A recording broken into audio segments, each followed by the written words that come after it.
almost touch. இந்த வீடியோவில் நாம செய்ய போகிறது சிந்தாமணி சிக்கன். இது ஈரோடு பள்ளிப்பாளையத்தில் ஃபேமஸான ரெசிபி. அதை எப்படி செய்யணும்னு பார்க்கலாம்.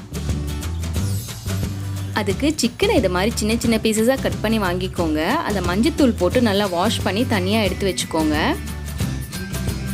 அடுத்து வரமிளகால உள்ளே இருக்க சீட்ஸ் எல்லாம் எடுத்துடலாம். அதை இந்த ரெசிபியில் யூஸ் பண்ண மாட்டோம். 1/2 கிலோ சிக்கனுக்கு ஒரு 100 கிராம் வரமிளகா போட்டுக்கோங்க. இப்போ இது சின்ன சின்ன பீசஸாக இது மாதிரி கட் பண்ணி எடுத்துக்கோங்க. இதே மாதிரி எல்லாத்தையும் கட் பண்ணி வச்சுக்கோங்க. இப்போ ஒரு பேனில் 2 ஸ்பூன் ஆயில் ஊற்றிக்கோங்க. ஆயில் சூடானதும் அதில் கட் பண்ண ஒரு பெரிய வெங்காயம் போட்டுக்கோங்க. ஆனியன் சீக்கிரம் வதங்க. அதில் கொஞ்சமாக உப்பு போட்டுக்கோங்க. இப்போ இதை நல்லா கோல்டன் ப்ரௌன் கலர் வர வரைக்கும் வதக்கி விட்டுக்கோங்க. ஆனியன் வதங்கினதும் அதில் பொடி பொடியாக கட் பண்ணி வச்சுருக்க வரமிளகாவை போட்டுக்கோங்க. வரமிளகாவில் இருக்க ஸ்பைசினஸ்லாம் எண்ணெயில் இறங்கணும். ஸோ அதை நல்லா வதக்கிக்கோங்க. இப்போ வாஷ் பண்ணி வச்சுருக்க சிக்கனை ஆட் பண்ணிக்கோங்க. வதக்கி வச்சுருக்க ஆனியனும் வரமிளகாவும் எல்லா சிக்கன் பீசஸ்லேயும் படுற மாதிரி நல்லா மிக்ஸ் பண்ணிக்கோங்க.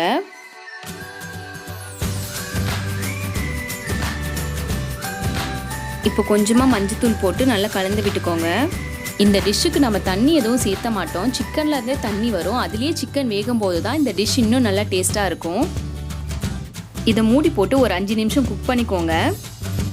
இதை அப்பப்போ கிளறி விட்டுட்டே இருங்க.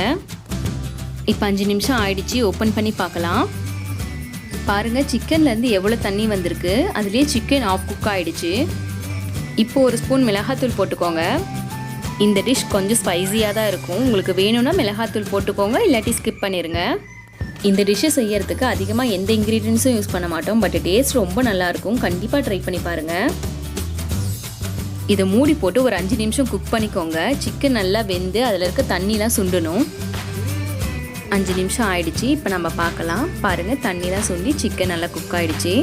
இப்போ Pallipalayam special Chintamani chicken ready. இதை நீங்களும் ட்ரை பண்ணி பாருங்கள். ஃபீட்பேக்கை கமெண்ட்ஸில் சொல்லுங்கள். இந்த வீடியோ உங்களுக்கு பிடிச்சிருந்ததுன்னா லைக் பண்ணுங்கள், ஷேர் பண்ணுங்கள், சப்ஸ்கிரைப் பண்ணுங்கள், பெல் பட்டனை கிளிக் பண்ணுங்கள். தேங்க்யூ.